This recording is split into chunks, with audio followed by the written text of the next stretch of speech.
formes d'astrologie, en fait. Il y a l'astrologie traditionnelle, l'astrologie politique et l'astrologie statistique.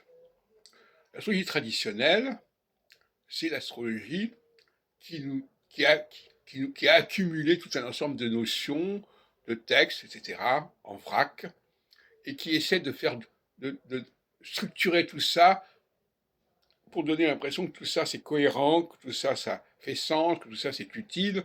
Donc, donc il y a des manuels concernant les aspects, les maisons, on range tout ça dans des chapitres et on considère que tous ces éléments-là sont utiles à l'astrologie.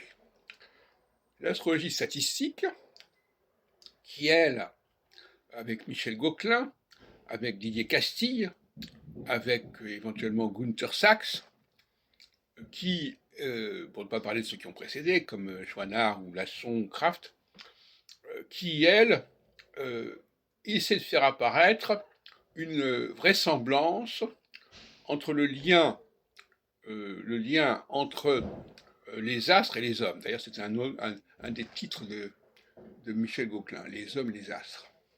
Et donc, là, il ne s'agit pas de proposer aux astrologues un outil de travail, il s'agit de valider épistémologiquement, si on veut, cette notion de relation entre les hommes et les astres. Mais elle ne sert pas aux astrologues.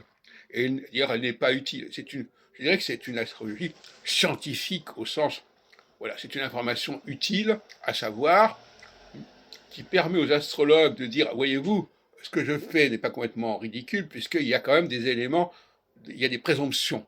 Mais ça ne va pas au-delà des présomptions.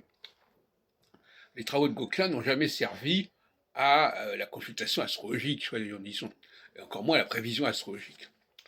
Et puis alors il y a l'astrologie politique, qui elle est une astrologie qui essaie d'être utile à la société, utile à la cité. Alors, donc c'est pas une astrologie individuelle. Pourquoi? Parce que l'astrologie individuelle, par définition, elle n'est pas connue de la cité. Un individu, c'est un individu. Il n'est pas, même s'il est public, enfin bon. L'astrologie politique, c'est une astrologie mondiale par certains côtés.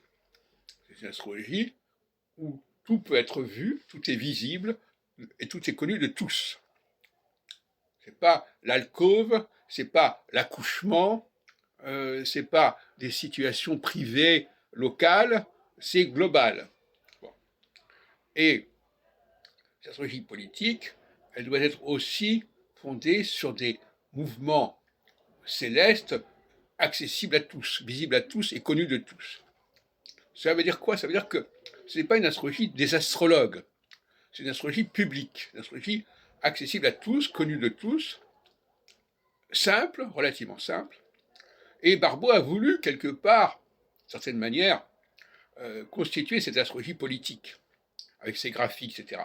C'est-à-dire quelque chose qui pouvait être connu de tous et utilisé par tous. Bon. Moi, je suis un peu le successeur de Barbault, à ce niveau-là, et j'ai proposé cette astrologie saturnienne, qui est extrêmement simple à comprendre, avec des périodes de 7 ans en 7 ans, parce qu'il est à mon avis essentiel que les périodes en astrologie soient toujours les mêmes, avec les mêmes chiffres. Voilà, donc ça c'est astrologie politique. Donc voyez-vous, pour résumer, astrologie politique, astrologie traditionnelle et astrologie statistique. Voilà.